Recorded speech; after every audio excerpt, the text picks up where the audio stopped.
Qui dit Dakar dit nombreux imprévus. En 2005, la 7e étape va se transformer en cauchemar pour les concurrents. Météo capricieuse, panne sèche et sauvetage en hélicoptère composent le cocktail du jour, le tout saupoudré d'une bonne dose de sable. C'est bien connu, le Dakar commence véritablement lorsque l'on franchit la frontière mauritanienne. En 2005, la 7e étape entre Zouérat et Tichit va encore en apporter la preuve.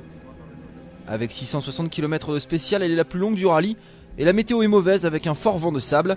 Conséquence, les reliefs disparaissent, le sable se ramollit et la surconsommation d'essence menace.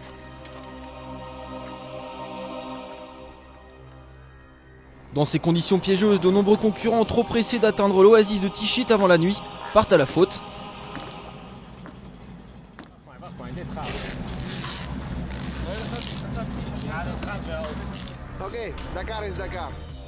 Et cela vaut pour les amateurs comme pour les professionnels.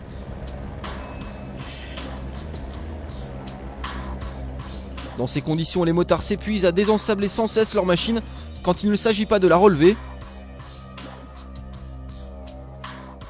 Sur un terrain devenu extrêmement piégeux, les chutes, accidents et abandons se multiplient. Les amateurs, dont 40% disputent l'épreuve pour la première fois, sont évidemment les premiers à souffrir.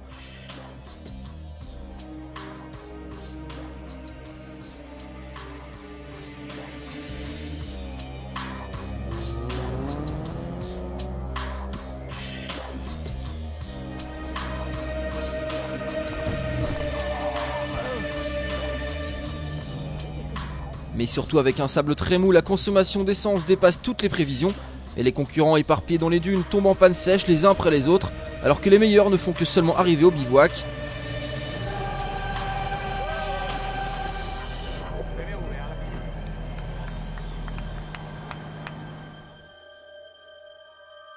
La plupart des amateurs doivent donc se préparer à passer la nuit dans le désert et se regroupent en petits groupes pour résister au sable et au froid alors que la tempête ne faiblit pas.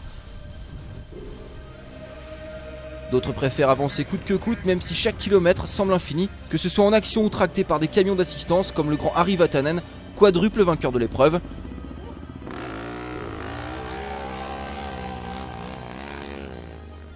Au petit matin, l'organisation décide donc d'annuler la spéciale du jour et organise la rescousse alors que des hélicos partent à la recherche des concurrents.